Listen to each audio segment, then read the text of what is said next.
오늘 말씀은 열왕기상 7장 1절부터 22절, 제목은 솔로몬의 숨은 내면입니다.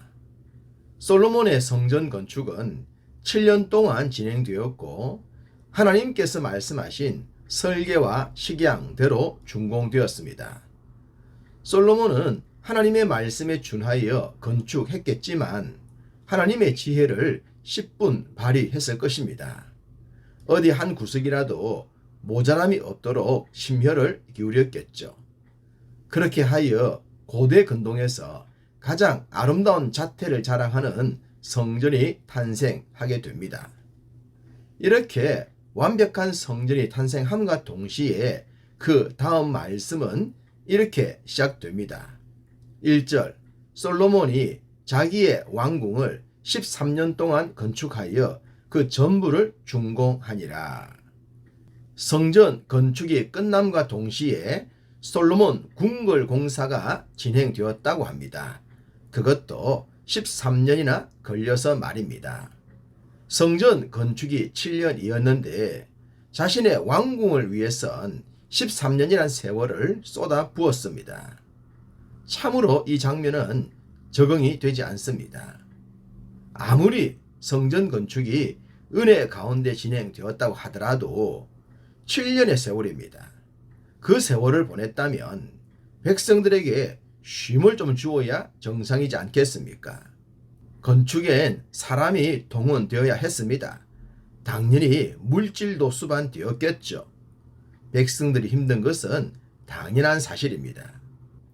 그런데 솔로몬은 이어서 13년 공사를 했습니다.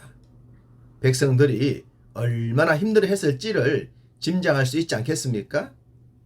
솔로몬이 아버지 다윗과 차이 나는 점이 이런 것들입니다.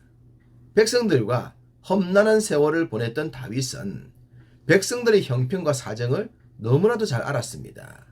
그래서 참 좋은 목자, 참 좋은 지도자가 될 수 있었습니다. 반면 솔로몬은 아버지로 인해 가장 좋은 것들에 둘러싸여 살았습니다. 아버지와 같은 그런 경험과 체험이 없었단 말입니다. 그러다 보니 백성들의 마음을 이해하지 못했죠. 그것을 가장 잘 보여주는 것이 왕궁 공사 13년입니다. 백성들은 피폐해지고 말았을 것입니다. 또한 왕궁 공사를 13년이나 했다는 점도 지나칠 수는 없습니다. 왕궁을 이렇게 긴 세월 동안 건축했다면 그 규모나 아름다움은 말로 다 표현할 수가 없을 것입니다.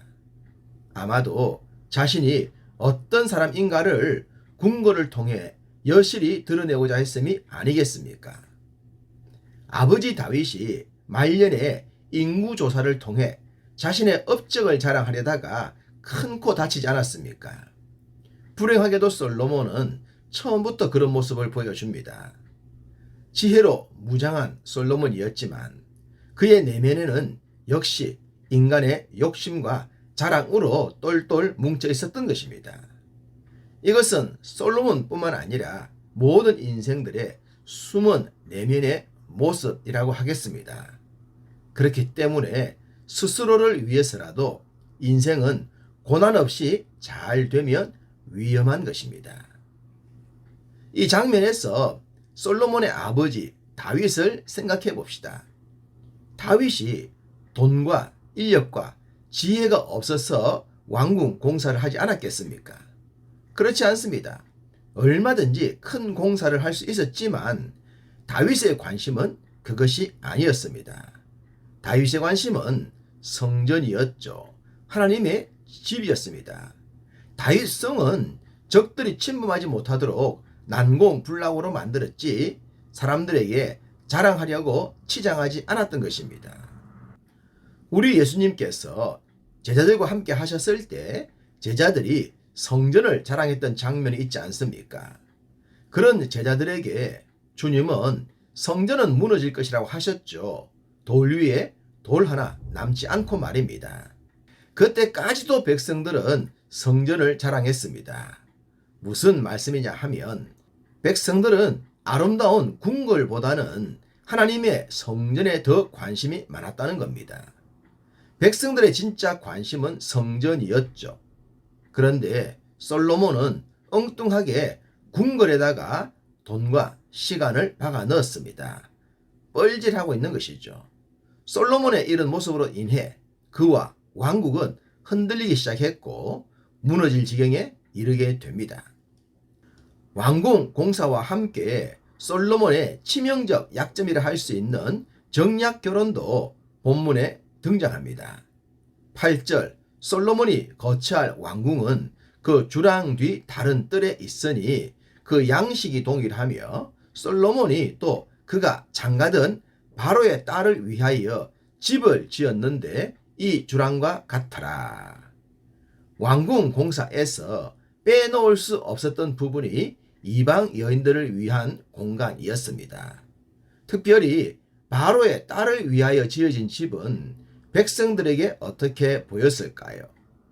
사실 솔로몬이 강력한 통제력을 가지고 있었을 때는 정략 결혼으로 들어온 여인들이 큰 문제가 되지 않았을 것입니다. 그렇지만 솔로몬도 나이가 든다는 사실입니다. 힘과 권력도 약해질 때가 오는 것입니다. 반면 약해 보였던 그 여인들은 강해지겠죠. 그의 자녀들도 이스라엘에 뿌리를 내릴 겁니다.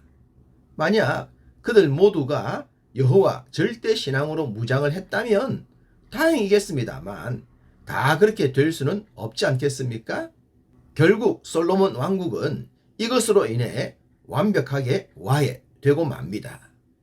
아무리 솔로몬의 지혜가 탁월하다고 하더라도 하나님의 법을 넘어설 수는 없습니다. 거의 평생 하나님의 법에 붙들렸던 다윗에 비해 솔로몬의 모습은 빈약해 보이기까지 합니다. 솔로몬은 성전 제사에 필요한 여러 가지 도구를 만들기 위해 두로에서 납달리 출신 히람을 데려옵니다.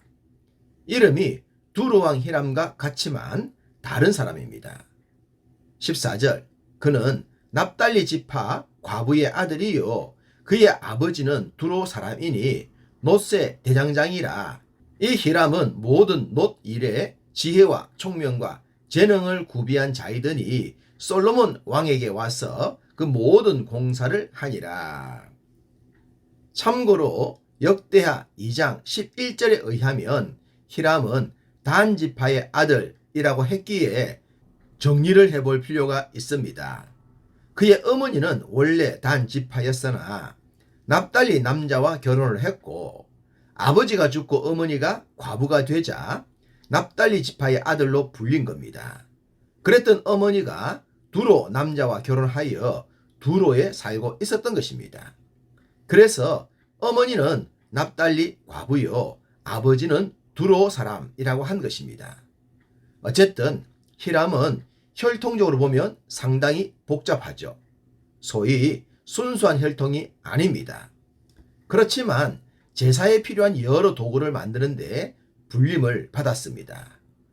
이것 또한 혈통을 초월한 하나님의 나라를 상징하는 듯 보입니다. 21절과 22절엔 성전 주랑 앞에 서 있는 두 기둥 보아스와 야긴에 대해 말씀합니다. 주랑이란 이전 성경에 낭실이라고 했는데요. 일종의 현관으로 보시면 되겠습니다. 개인 주택이 아닌 큰 건물의 현관은 화려하겠죠. 성전의 현관도 그러했고 보아스와 야긴이란 두 기둥이 그 위엄을 자랑했습니다. 이 두 기둥의 뜻은 하나님의 힘과 능력으로 보아스, 세우신다 야긴입니다. 하나님의 힘과 능력으로 세우신다는 것이죠. 그렇습니다. 성전뿐만 아니라 우리의 모든 것이 하나님의 힘과 능력과 은혜로 인해 세워짐을 믿습니다. 우리가 하나님의 세워주심을 믿고 순종할 때 우리의 삶은 더욱 튼튼해질 줄 믿습니다. 오늘도 그러한 은혜가 우리 모두에게 충만하기를 간절히 소망합니다.